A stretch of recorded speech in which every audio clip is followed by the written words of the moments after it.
Hello, everyone. Welcome to another episode of the Overcoming Chronic Illness podcast. My name is Dr. Brian Rade, and I'm a naturopathic doctor. And today I am very excited to be joined by a fellow naturopathic colleague, also a chiropractic doctor, two designations in the same person, Dr. Jason West.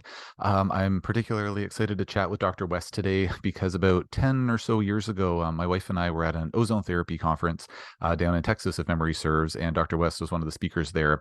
And my wife and I were just blown away. It was a great conference. There were lots of great speakers, but Dr. West's talk kind of stood shoulders above, the other presentations that were given at the same time. And we were just really, really inspired by what he had to say. Had been in practice for a few years ourselves at that point, but it was very much like, wow, like Dr. West is he's the man. This is who we're kind of aspiring to try to be like. And so it comes with great pleasure that I get to have a chat with him today. Just really excited to pick his brain about all manner of topics related to complex chronic illness, and I hope that you very much enjoy our chat. Just before I bring Dr. West into the official interview, just a quick note: if you haven't already signed up for my mailing list to be on my newsletter, please consider doing so. The link for that is down in the show notes, or in the show notes for the show, or if you're watching this on YouTube, it's in the YouTube description below. If you join my mailing list, you get to hear about the latest and greatest in my practice, things that I'm excited about in practice. If I have live Q&As coming up, and I also post links to all of the social media videos that I post throughout the week. But also, if you sign up for my mailing list, you do get access to the first 2 modules of my Overcoming Chronic Illness course at no charge. First module is the introduction, which goes over kind of the whole outline of the course. And then module number 2 is all about mitochondrial dysfunction. And within that module, it talks about a lot of the other future module topics as well, like mold illness, chronic infections, heavy metals, detox pathway issues, histamine issues, et cetera, et cetera. So if you haven't already had a chance to check that out or haven't had a chance to join my mailing list, please consider doing so. So I'm going to pause the recording here for 2 shakes, bring Dr. West in, and be back in just a moment. All right, everyone. So I am back with Dr. West. Dr. West, thanks so much for joining me today for our chat. And if you don't mind just giving the listeners a quick overview, or not so quick, you have a very interesting past, actually. I kind of enjoy hearing your bio, and I've heard it a few times at different conferences. If you don't mind just letting listeners know who you are and just what you work with in practice, please. Well, thanks for having me, Brian. I'm honored to be on your program and want to bring value not only to you, but to the listeners and everything. And so if there's something to glean from this, I am a 4th generation alternative medicine practitioner in a little railroad town in Pocatello, Idaho. So we're in the southeast corner. And just like everybody else, they have a fascinating story. My story is I thought I was going to go do a lot of manual manipulative therapy. My first education was as a chiropractor. My dad was a very gifted chiropractor. And when I got into practice with him, it was a really big a wake-up call because everybody wanted to see him and not see me. So I would go to work, and then he was in the height of his practice. And every once in a while, someone would get frustrated with waiting, and he would say, "Go see my son." And I can remember vividly going to see him about 3 years into that practice and saying, "Dad, I think I made the wrong career decision. I don't think I should be a doctor." I was working for United Parcel Service when I was going through school, and I was on a track to kind of work my way up. And I thought maybe I should have just stayed in that pathway, because I would listen to what my dad would tell patients. And then I swear I would tell them the same thing, and they would be like, "Well, what do you think? Money grows on trees? Like, why would I listen to you on that?"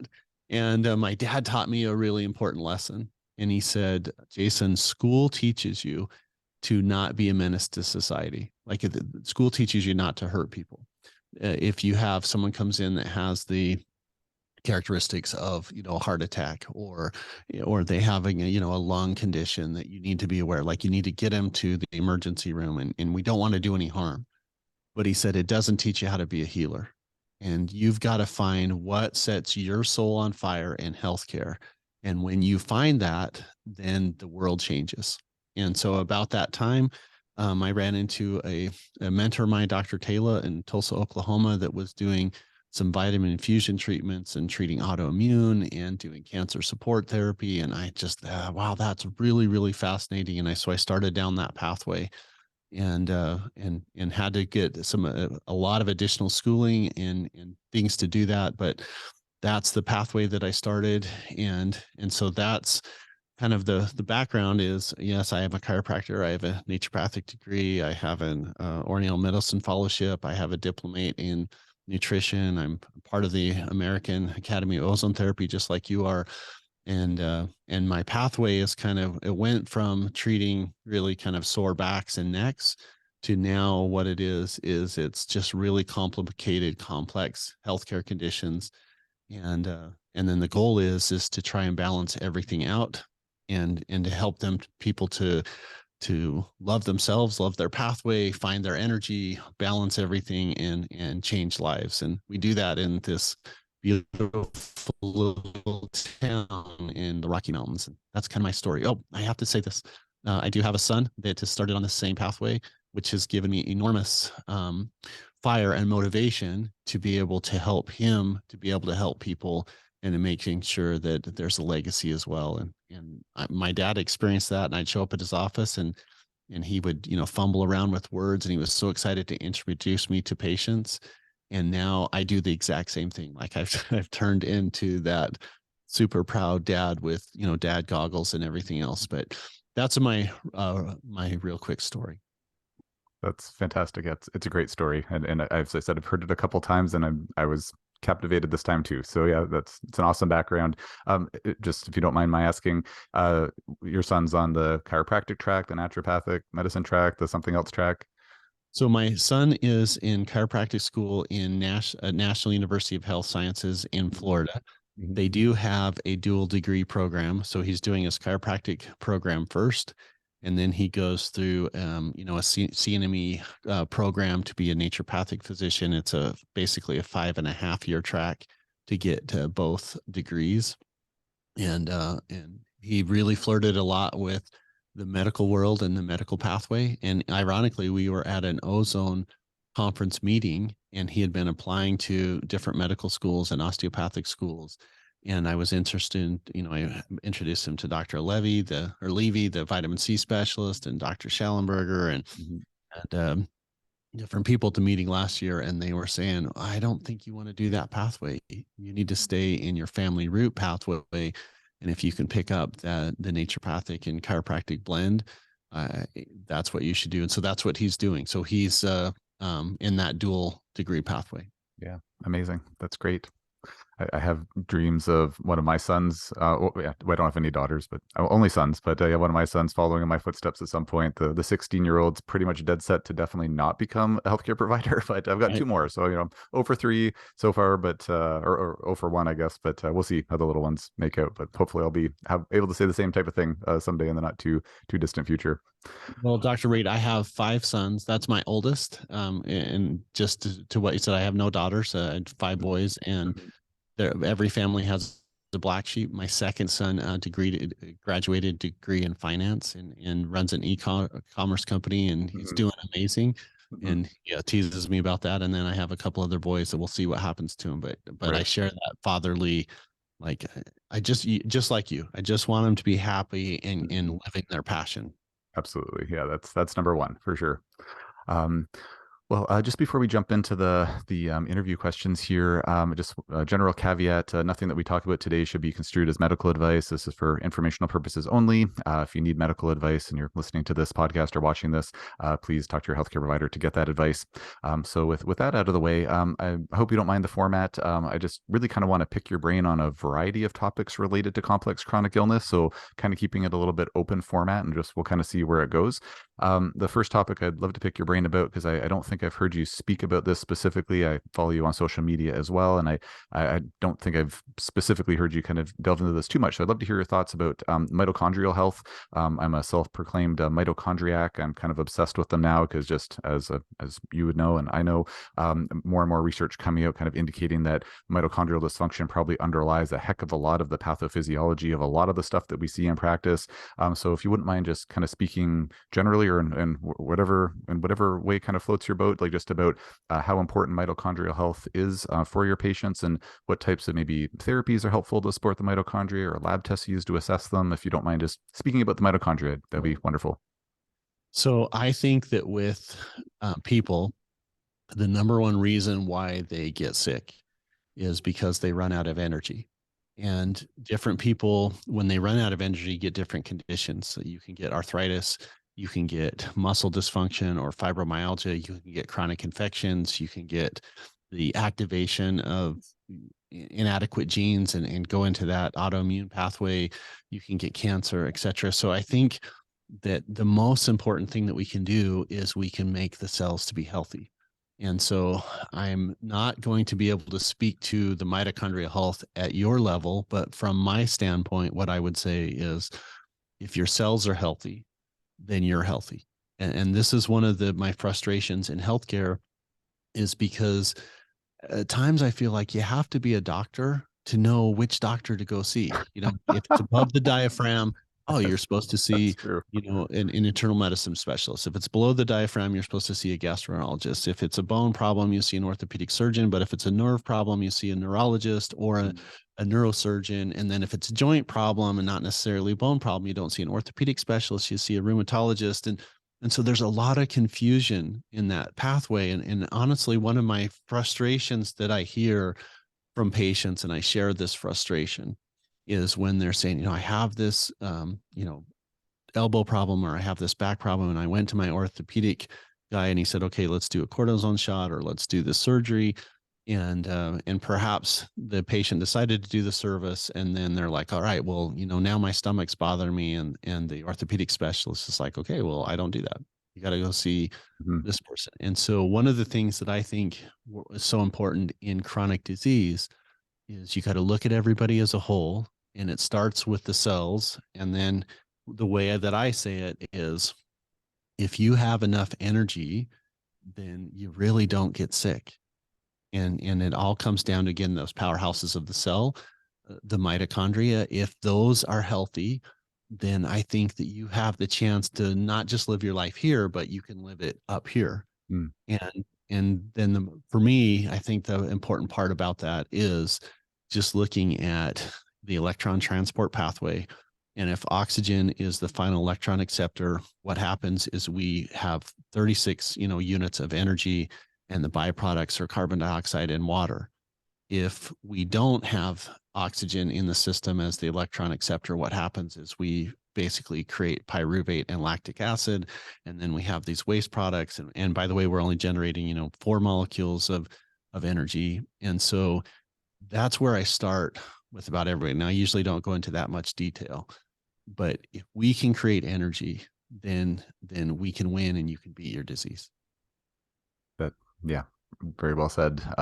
In terms of supporting a patient, like, so a patient walks into your office, they've got, a myriad health issues going on, and low energy is on the list, but as it is for almost all of my patients anyways. I'm sure it's not dissimilar in your practice.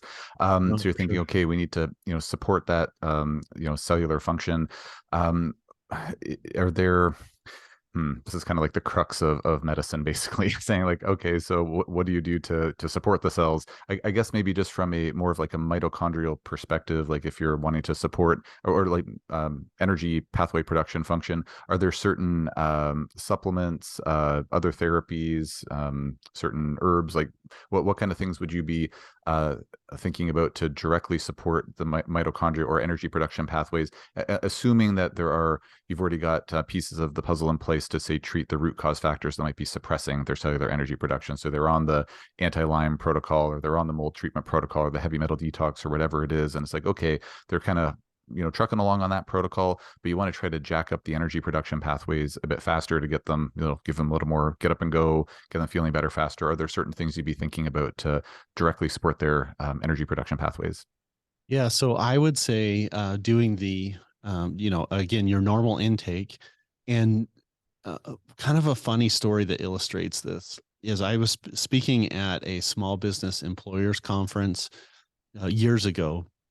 And my pitch was to them is in the American healthcare system, we really subsidize an illness model. Like we go out and we get a Blue Cross or Blue Shield or United Healthcare policy, and it covers sickness care. Like if you have a heart attack, it's going to, cover it. If God forbid, if you have a premature baby, they cover it. If we have a compound fracture and you need, like, it's all covered. But if we ask someone, well, let's do some preventative therapy so we don't have a heart problem, and let's do some preventative things so that the liver is cleaned out. Well, that we don't cover that. That's preventative medicine. And I tell patients, we don't, insurance doesn't pay for your toothbrush, but we kind of know it's really good to brush your teeth. And it doesn't pay for gym membership, but it's important exercise, and it doesn't pay for healthy food. So there's some stuff that we need to take to do. And so when you do the patient intake, and I always ask them, what is your most important priority? Well, going back to my first statement of how to do the patient workup, I did the small group employers meeting. A kid came in, 27 different prescriptions. The employer was saying, look, he's costing more than all my other employees. Please do something. There were some experimental drugs and a bunch of not experimental, clinical trial drugs and some other things. And when he walked in, I said, what's wrong? And he said, I mutilate myself.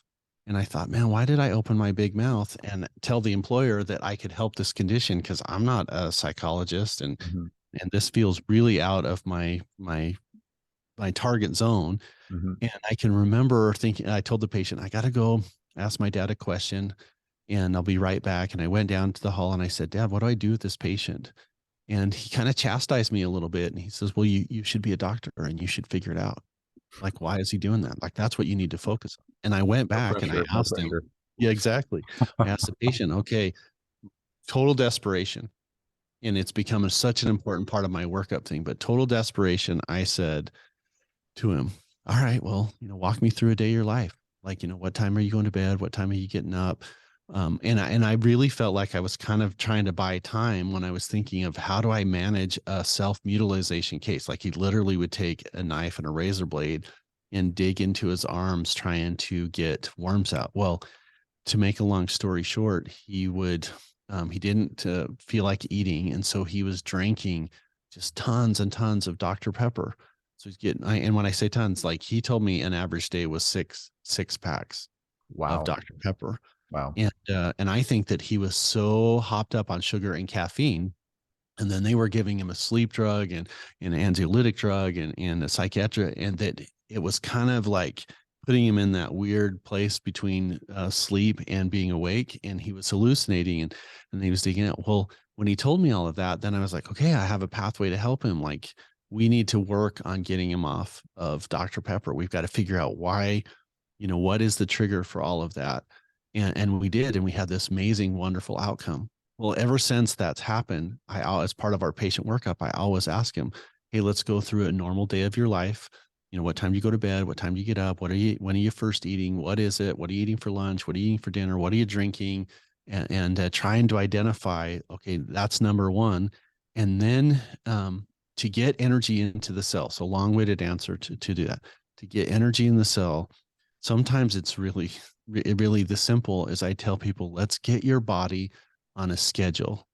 Some of my best miracle success stories are just reminding people, like, let's go to bed at the same time. Let's get up the same time.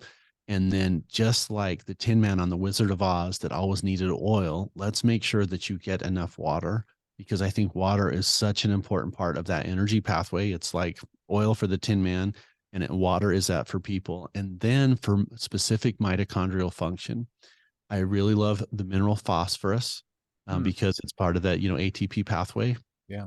And there's several companies that have it, but just kind of as my favorite one is there's a liquid phosphorus extract from Standard Process that I just think is one of the most amazing medicines. And so that's number one. I really like making sure that you have lots of vitamin C, because vitamin C donates electrons to the body. And so I like a liquid liposomal vitamin C.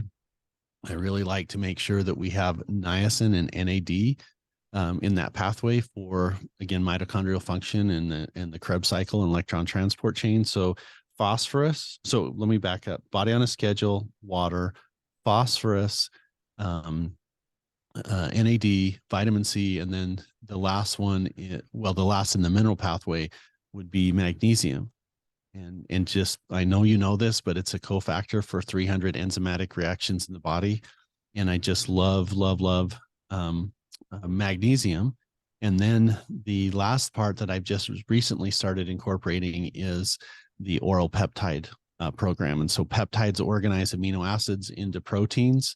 And depending on the patient's different condition, there's a peptide for nerves, there's a peptide for energy, there's a peptide for bones. And so I've added peptides into that process. And that's kind of how I start off with the mitochondrial or energy thing. And just like you pointed out, nearly every patient, I mean, every once in a while, someone will tell me, I don't need any more energy. But for the most part, everybody's looking for energy. And that's the pathway that I start. Great. I have a couple of follow-up questions to that, if you don't mind. Just the phosphorus, like, makes all the sense in the world, where, ATP, cellular energy, for folks who don't know what that acronym stands for, adenosine triphosphate. So three, phosphates, phosphorus with some oxygen atoms on top of that. So with the phosphorus supplement from Standard Process, as you said, there's others as well, but is it just phosphorus that's in there, or are there other components? No, just in that one, it's just straight up phosphorus. It's a Okay. liquid thing. It doesn't taste very good. I have to warn people that, like, I kind of feel like it tastes kind of like a really sour, almost like a unsweetened orange juice. Mm-hmm. You put in water or fruit juice, and so that's, I know there's other companies that have stuff, and I don't know everything about other companies, but usually they're combined with other things, and I don't necessarily have a problem with that. There's another company, I think it's called Pro Formulas, that does an ATP energy supplement that it's Mm-hmm. more of a combined herbal phytonutrient that has phosphorus as the main component. Mm-hmm. And then another company has something called ATP Torch that is also a combination product. But I think anything that has phosphorus in it is a really good place to start with lack of energy and mitochondrial dysfunction. Hmm. Yeah, no, that's really interesting. Is it, again, makes all the sense in the world. Just, I don't think I've heard anybody else talk about supplementing with phosphorus before. I feel like the only context for, like, phosphorus is more like, oh, avoid things with high levels of phosphates, like sodas and things like that. And yeah, that's yeah, really interesting. So with the phosphorus, generally speaking, like, where I know, say, like vitamin C, if somebody takes too much, they're going to get loose bowel movements, or same thing with magnesium. Like, there's, certain just known potential side effects, or, you take niacin, if it's, just regular old niacin, i.e. the flushing stuff, got to certainly watch out for the flush. Is there anything with phosphorus where it's like, oh, you got to, watch out for this or that? Or is it kind of like, say, like taurine or certain other amino acids, or, niacinamide, where, like, you pretty much never, it's pretty rare to see, like, a side effect from it per se? Is it generally pretty well tolerated? I think it's really well tolerated. Mm-hmm. And Dr. Rade, I need to take 2-second break. And the reason why is I've got this heater fan that's going on. Take your time. It's Yeah, really no loud. problem. And let me just go turn it off so that we Sure. have a better listening experience. Sure. I just got to For sure. walk over to the switch. Yeah, I'll just pause the recording. And with the liquid phosphorus, I'm just wondering, like, the dosing for that. Like, I know there's certain products out there where it's like, oh, trace minerals, or, like, say, the oh my gosh, and I think it's on Ion Biome now, like the Zach Bush product, formerly known as Restore, where it's like, oh, like, some folks do great with that, but you look on the label and it's like, oh, just super, super, like, teeny tiny doses, like just trace amounts, yet somehow it has this therapeutic effect, versus, say, like, a full blown, like, mineral complex, like, just kind of night and day difference in terms of what's in the bottle, but, maybe different treatment effects as well. With the phosphorus, is this kind of like you're actually replenishing with, like, appreciable milligram dosages, or is this more like on a kind of low dose, like, trying to cellular level address issues akin to, like, something like Restore? I don't know if I can speak to the, recommended daily allowance for phosphorus. Mm. I like, if it was milligrams.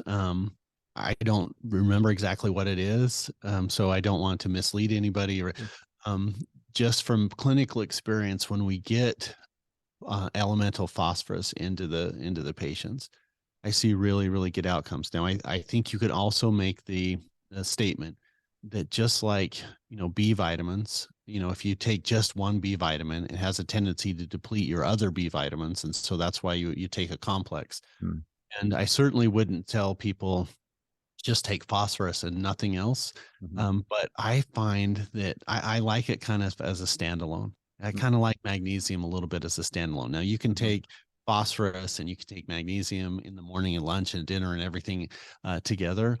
But I just love that single thing. And I think that the dosages that I'm usually recommending for patients are more than just a trace or more than, kind of a just a little blip on there. Like they're pretty significant. It's the same way that I feel with vitamin C. Like I have a love affair with vitamin C, mhm, and I like to give, very strong, significant doses. I like to get people, 5 to 10,000 milligrams a day. That if you do it as a liquid, I don't see any bowel problems. And certainly, if anybody's listening, like don't constitute that as medical advice. Like I'm just using that as example. Also, in IV things to get 60 times an RDA levels in type of inside of an IV. Like I think you get really good outcomes with that. And so I see the argument on both sides of saying, look, we want to combine stuff and we want to have a synergistic. We also want to have a targeted therapeutic.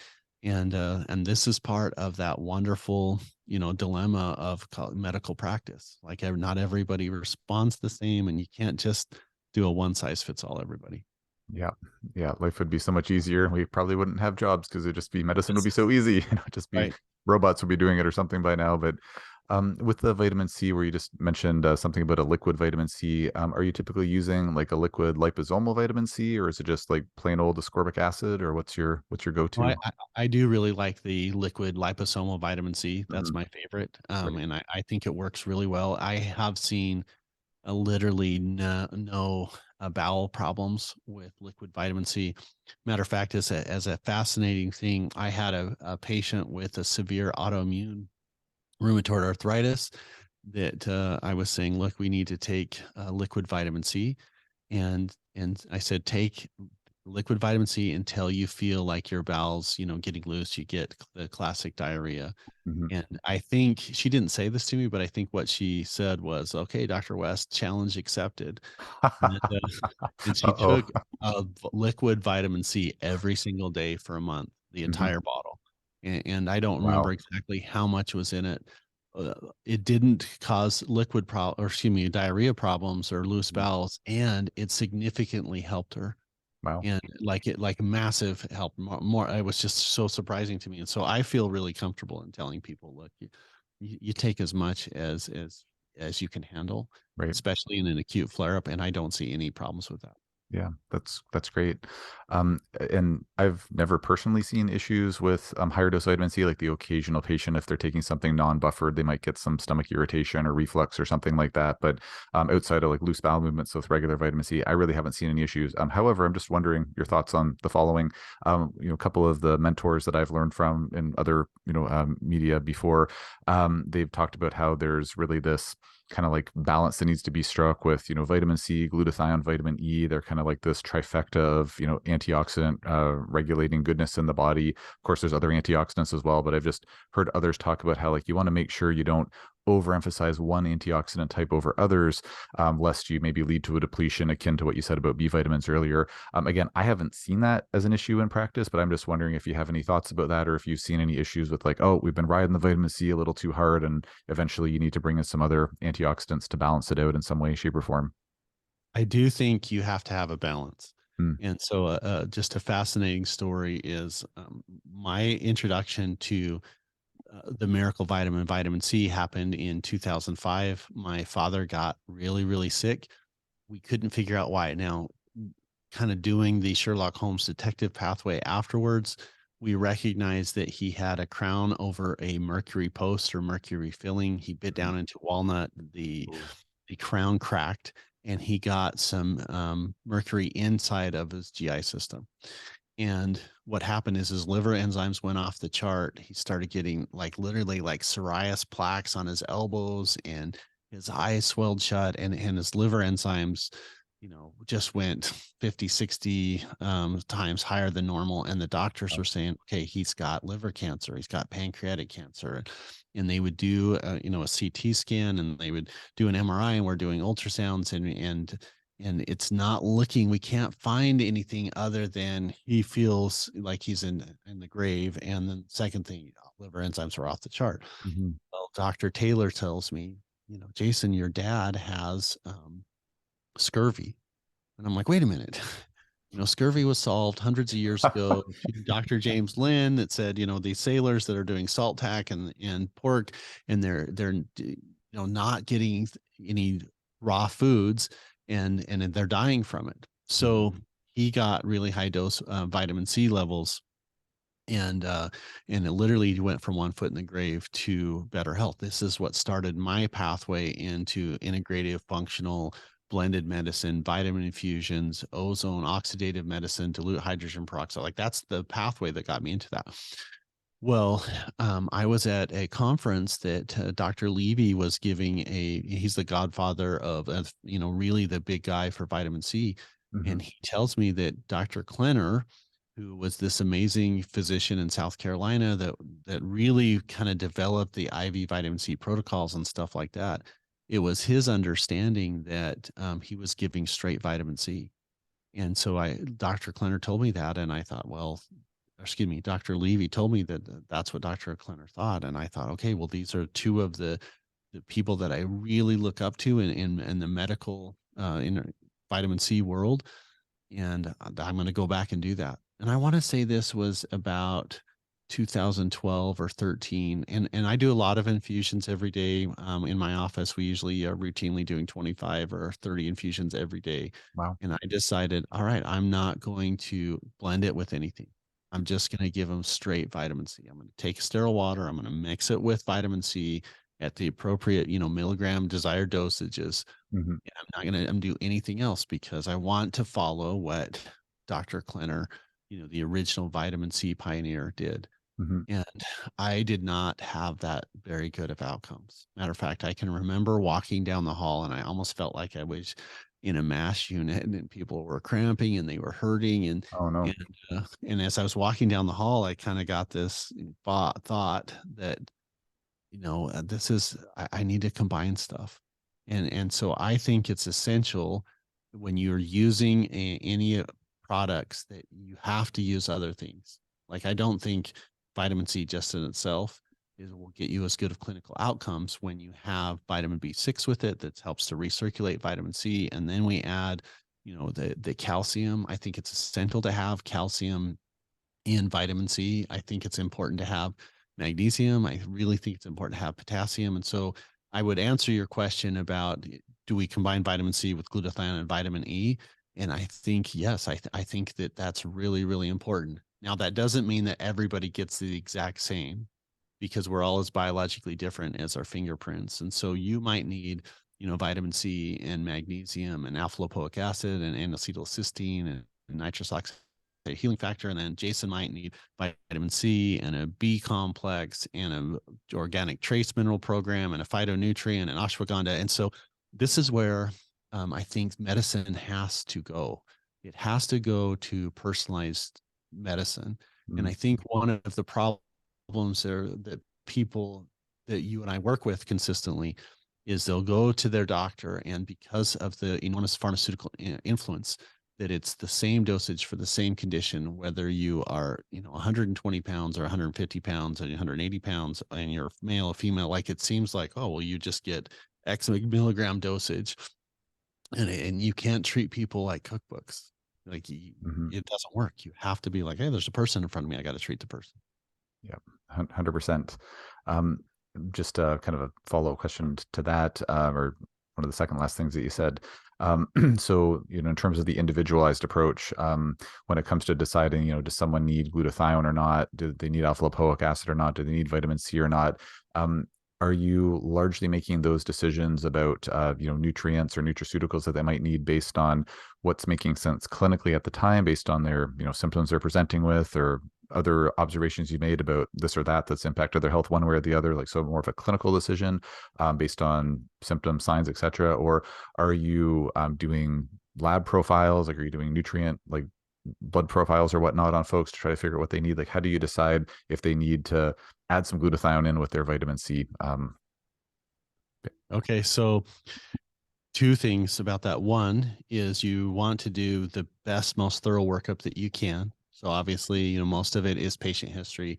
I love lab tests and I Mhm. love imaging, and so we routinely run a complete blood cell count, a metabolic panel. We're looking at lipid panel, a T3, T4, TSH, and LDH, a total iron, a phosphorus path. Like I do all of that. I also do some tissue mineral assays where we're looking at the hair for heavy metal toxicities. In my office, we also do a medical microscopy evaluation where we take a little blood out, we put it on the slide. It's a part of our research project.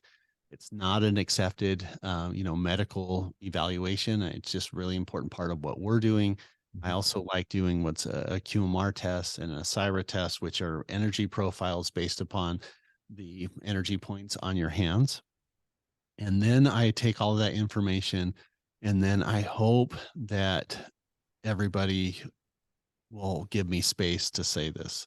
And what I mean by that is when I came into practice with my dad, and my dad was such a huge part of my life. He practiced for 51 years. He passed away in 2011. And I have sun goggles on him. So to me, he can do no wrong. And we'd walk in the office, and he would say, "Oh, well, Brian needs vitamin C and boron, and Jason needs vitamin C and zinc, and Maxine needs vitamin C and B6." And like he would kind of go through these things, and I would say to him, "Hey, Dad, how do you do that? Like, where's the research, or why would you give that person, that protocol, and this person this protocol?"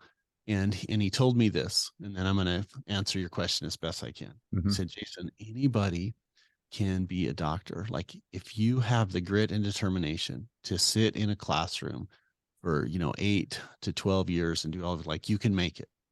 And he said, "But that's not what is a healer." And he said, "Healers listen to hear." And he said, "So I'm listening to that clinical intuition that tells me that." When he told me that, I was really frustrated. I'm like, "Oh, Dad, well, that's not science." Like, and he said, "Yes, but look at the outcomes that I'm getting." And so when you ask me, "Jason, how do you decide whether you have vitamin C and electrons or excuse me, vitamin C and glutathione, vitamin C and vitamin E, or, a totally different, homeopathic or an herbal pathway?" The best way I know how to answer that is to say I do the best workup that I can. I get all of the lab work. I get the energy work. I listen to the patient. I go back to my clinical experience reservoir. And then ultimately how I make that decision is I listen to hear. Mm. And when I feel that, like, when I do that, I feel that I get really good outcomes. But sometimes I can almost reference a study of saying, "Oh, well, you combine, glutathione with, a electron scavenger, or we're missing it with cruciferous vegetables as a hormone scavenger, or we're using, NAC or SAMe or whatever it is." And I feel that when we do that, I call it intuition medicine, that I really serve my patient the best. And I also want to tell the patient, "Look, I'm humble enough that if you come up with a good idea, or you ask me about a study, or if I come up with something new, like, I want to incorporate that." And I never want to let my ego get in the middle of making a good clinical decision. But that's how I make decisions, is I try and listen to you. Yeah, that's a great answer. And some of the smartest docs I've talked to have said things akin to that. And the folks that have historically aspired to be like, that's oftentimes what they'll say if I have the chance to pick their brain. So yeah, that's great. Yeah, and what your dad said once upon a time, like, yeah, so true. Like, anybody, not anybody, but many people can become a doctor. We had a healer. So it's a different category. So yeah, that's very, very well said. Thank you for that. Um, I'm looking at the clock and my list of questions and realizing that I've really just talked about like the first topic of about a dozen here. So I recognize I'm going to have to make some tough decisions here in terms of what to ask you about next. Just because I'd like to kind of talk about what you're the most interested to chat about as well, Dr. West. I have a few other topics. I have kind of some general like rapid fire questions I'd like to ask you as well, but maybe just for the next few minutes. Uh, topics I have coming up here: histamine, mold, chronic infections, heavy metals. Do any of those kind of jump out as like, yeah, that sounds like the most fun thing to talk about right now, or Well, anything? they're all would be fun to talk They're about. also And fun. Yeah. yes, It's like picking your so favorite child, so it's tough. exactly. And so what I would say on that list of questions that you have is, I think the most important one is chronic infections, and then heavy metals, and then of course, mold, and I don't remember the fourth one. There was four of them, but Histamine. yes, histamine. Okay, Mhm. so what I really think happened. So I read a journal article, the British Journal of Medical Practitioners. I think it's a 2009 study that says that chronic infections, usually, bacterial or viral, a big component is Lyme, but also mycoplasma, herpes simplex 1, Epstein-Barr, cause, when you have chronic infections, they cause neurobehavioral, neurodegenerative, psychiatric, autoimmune, and fatiguing illness. And so when we do a workup, like that's always kind of my central thing is the immune system. And you'll see this on a blood test where, well, you'll run a number and your white blood cell count. I kind of like to see those numbers between 6 and 8,000 is what I'd like to see. And then you look at the percentage of neutrophils that fight bacteria, lymphocytes that fight viruses, monocytes that are kind of your inflammatory or garbage collector, eosinophils are basically parasites and allergies, and basophils are histamine. So that what the ratio is, that should be 60-30-8-3-0. Never let my engine blow. That's kind of the mnemonic that I had for that. So you look at a blood test, and a lot of times people will have either a normal white blood cell count or they'll have a low white blood cell count. It'll be 3.5 or 4. And then the lymphocyte count, instead of being 30, it's going to be like 40, 45 and stuff. And so what that means to me is that there's a chronic infection going on. That would be a viral component. And the body's accepted it as being normal. And so we have this, the nervous system is saying, your brain is saying, I want to live up here. And then we have this chronic infection they're not like having a fever. They're not in the hospital. They're not throwing up. They don't have flu-like symptoms, but it's been happening for so long that the nervous system thinks it's normal to have this chronic infection. And so I tell people, okay, there's this thing called nerve memory. If you walk into your house and your mom or your wife or someone is making your favorite meal, as soon as you walk in, you're like, oh, that smells great. I'm so happy. Like it's, whatever your favorite meal is. And then about, 3-4 minutes later, your body doesn't even process anymore. It takes that stimuli and then it doesn't think that we need to classify it anymore. And then you forget and you take, oh, I got to take the garbage out, or I forgot something in the car. You go outside and you come back in, you're like, oh, this smells so great. Well, the same thing can happen with chronic infection. Your body can get a nerve and memory that thinks it's normal to be less than ideal. And by the way, it's not just chronic infection. You can have a phantom limb syndrome where you can get, rope caught around your finger if you're out practicing roping and then the cow takes off and pulls your finger off, or you can have phantom gallbladder syndrome or phantom limb syndrome. That's part of that nerve memory pathway, but it happens to the immune system as well. And so what happens is, I think that that's the number one place to start with chronic disease and stuff. We've got to figure out, is there something there? And sometimes not a virus, sometimes it's mycoplasma. A lot of times it's Lyme disease. And then where the heavy metal component comes into that is, heavy metal does to your body what kryptonite does to Superman. Like it makes it so that it doesn't function. And there's no such thing as a healthy mercury level or a healthy lead level, but we live in 2023 and it's in our environment and it's accidentally in our food supply and our water, and sometimes it affects people at different levels. Like it's always fascinating when spouses living in the same environment, and one spouse is exposed to everything and it doesn't affect him at all, and the other spouse is like, oh man, it does this to me, and if I deviate at all from my schedule or my diet, I have this problem. And then of course mold is in that chronic infection pathway, and then histamine is the response of the body where we have mast cell problems and everything else. And so I kind of think you can almost put all of those in together, that if you fix the immune system, which is again, you want to work on getting a stimulation to that, And when people have autoimmune and they hear me say that, they're like, well, I don't want to stimulate my immune system. It's already overactive. And my response is, well, over the last 23 years, when people come in with rheumatoid arthritis or MS, Sjogren's disease, ankylosing spondylitis, autoimmune hepatitis, when we upregulate their immune system, they get better. Matter of fact, I kind of challenge that whole autoimmune pathway. Yes, it's a dysfunctional immune system, but it's not a hyperactive. It's just Mhm. kind of tricked. So I threw a lot of out there, but really, if you go to the immune system, you treat everybody individual. Don't forget about the two most important, organs for the immune system that they always forget about in medicine, and that's your thymus gland, and that's your spleen. Mm. That in medicine they literally don't exist. I think you've got a really nice way to help people. What are the some of the things, tools that you like to use to help support the immune system or boost up the immune system? So, first of all, is telling people please be careful with refined sugar and food chemicals and additives. So, white sugar has this detrimental effect on what's called your phagocytic index.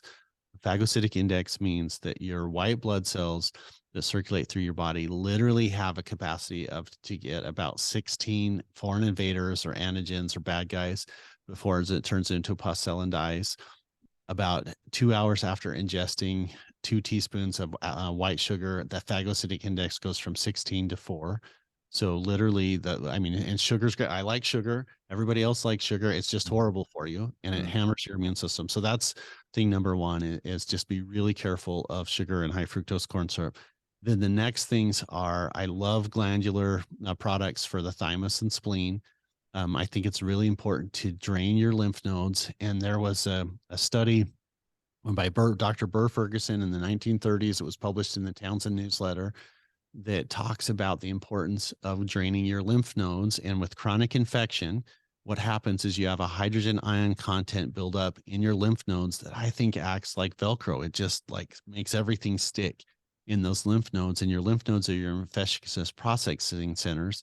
And he discovered that by giving potassium and dilute hydrochloric acid either orally or in an IV thing, it would change the hydrogen ion content of the lymph nodes and they would drain. And Mm. so that's, I think, work on your thymus, work on your spleen, your eating habits, use oral potassium and oral hydrochloric acid helps to drain it. You can accelerate that process by, I follow up almost every single vitamin C or ozone infusion or ultraviolet chelation with a hydrochloric acid potassium infusion because it changes those lymph nodes. And then yeah, that's good. But I have one other thought, but I want to make sure that I'll save that for my ending thoughts. I want to see if we can get through your questions. But if again go back to the basics, support things that are out of balance, work on your energy levels, decrease foods that have sugar and high fructose corn syrup and dyes. And I think we've got a nice recipe to start putting everybody back together. Sounds like a good recipe to me. Um, just so I know, we have about 10 minutes or so left, Dr. West. Maybe if you want to share that thought, and then we'll see how we're doing for time. And if I can squeeze anything else in, that's great. Otherwise, I'm already a very happy customer. So please fire away if you don't mind. So, Dr. Rade, what I would say is the component that I was going to add on the statement is I used to think that every healthcare condition was related to biochemistry, biomechanics, hormone imbalances. Like I thought everything was like science and structural. And it is like there's such an important component about it. But what I wanted to say in that also is I'm starting to recognize and be more aware that energy is a huge component of health. And because you can't really cut out energy and put it on a microscope, or you can't take an x-ray of it or MRI of it, like it has a tendency to be really, really neglected in a traditional Western medicine allopathic approach. And as the further I progress through school, in the school of hard knocks and the school of working with people, I'm recognizing the energy is like such an important part of health. And what I mean by energy is it's literally how you feel about yourself, how you talk to yourself. Can you forgive yourself? Can you forgive others? And I consider myself a really, really spiritual person. Like I pray all the time in my office for patients and for myself. And it's not a religion or sect based. Like I just want to be open to inspiration, and I want people to feel that way too. And the further that I go through the thing, I just wanted to tell people a lot of times we get sickness from fear and worry and doubt, and from programming, from social media, and telling people that we have this comparison syndrome. And so one of the important parts of my workup is I tell people, do you want to know how to be really sick and to be really unhappy? It's kind of a trick question, because of course no one wants to be sick and no one wants to be unhappy. Mhm. And I ask that question because I tell people, if you know how to be unhappy, and if you reverse engineer it, if you just do the opposite, then you have the components for the recipe.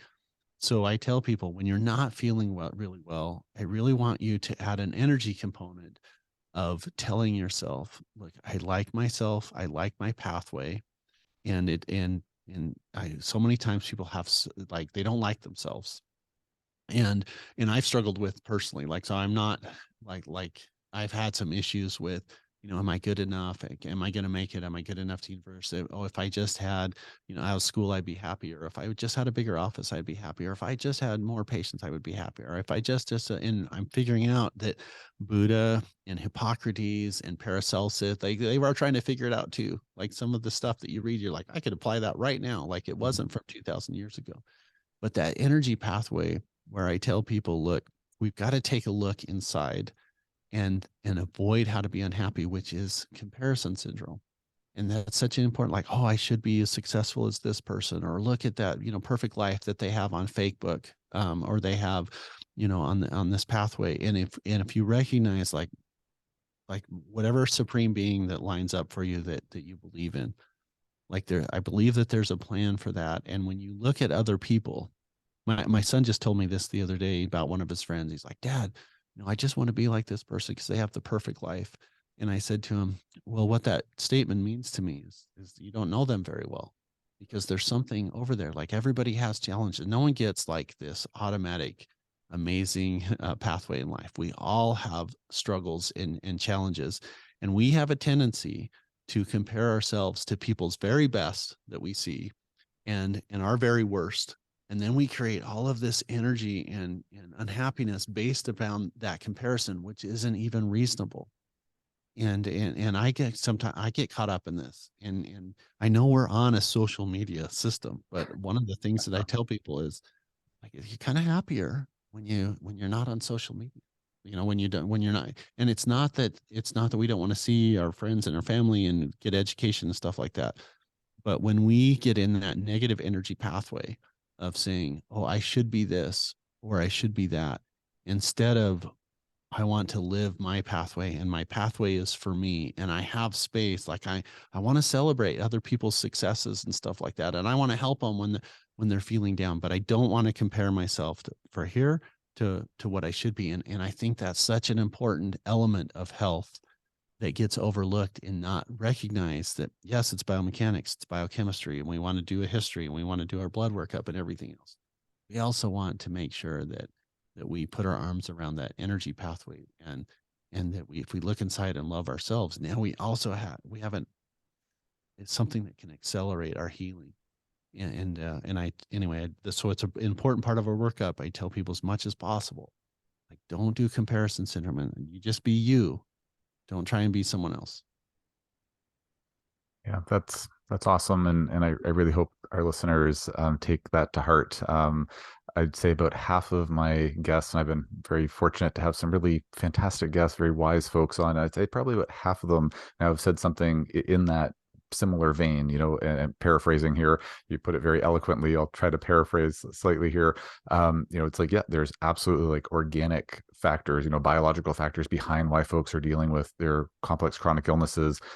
But at the end of the day, in addition to the supplements and ozone therapy and all the different fun, fantastic things we do, there is this, non-physical part of things as well. And yeah, I think I fully agree. I think it's super important to be addressing that too. And I really appreciate hearing that message, especially from a mentor like yourself, Dr. West, because it's something where it's so easy as a clinician to kind of get more wrapped up in the like, yeah, like we're treating the mold and this and that, and we're chasing the mitochondrial dysfunction and this and that. But yeah, just kind of remembering those core principles. I know it's been very important in my own life for my own growth and healing and all of that. And yeah, I think it's really very, very valuable advice. And also, just as kind of an aside note, I think it's fantastic that you pray for your patients. And I myself, in a non-denominational, not affiliated with any particular religion type of way, like I do the same thing as well. And I think it's just a really beautiful thing to do for our patients because we still want them to be well. And I think that's just a really commendable thing. So thanks for sharing that with us. Dr. West, I could probably pick your brain for about 2 days. So I know we didn't even scratch the surface on what I was hoping we didn't even scratch the surface on the mountain of questions, but I really appreciate your very valuable time. Thank you so much for your insight with everything. Just before we part ways with our interview today, could you just share with listeners if they want to work with you, like if they say, oh my gosh, like Dr. West is this brilliant doc, I'd really like for him to help me with my case, and they don't happen to live in beautiful southeastern Idaho, southeastern. Yeah. Yes. Yes. How can folks work with you from long distance in some way, shape, or form? And are there any? Could you speak to your where you are at on social media for like the little tiny bit of social media that maybe folks can have in their life and get some goodness there, or any other like online offerings or whatnot that they have? Would you be able to speak to that, please?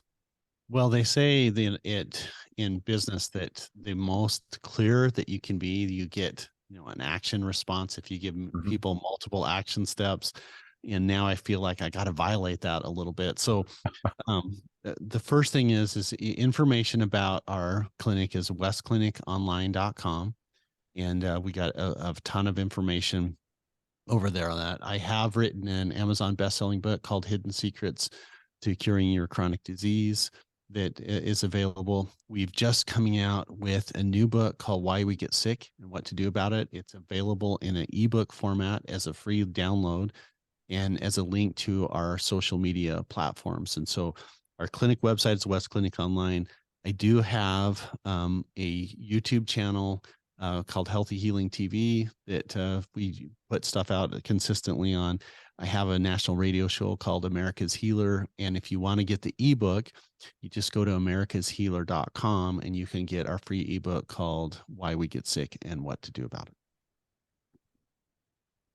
Fantastic. Thank you. I'm trying to type one-handed. I really need to get a better better setup here for putting in my microphone. I'll put the links to all of those offerings in the show notes, or if you're watching this on YouTube, they'll be in the description below the video. Thank you so much again, Dr. West, for your time today. It was a really fantastic chat, and I hope at some point we'll be able to connect again for a future interview. Yes, for sure. Awesome. Thank you. And thanks so much, everyone, for listening. This concludes another episode of the Overcoming Chronic Illness podcast. Hope that you folks enjoyed the episode, and please stay tuned for the next one.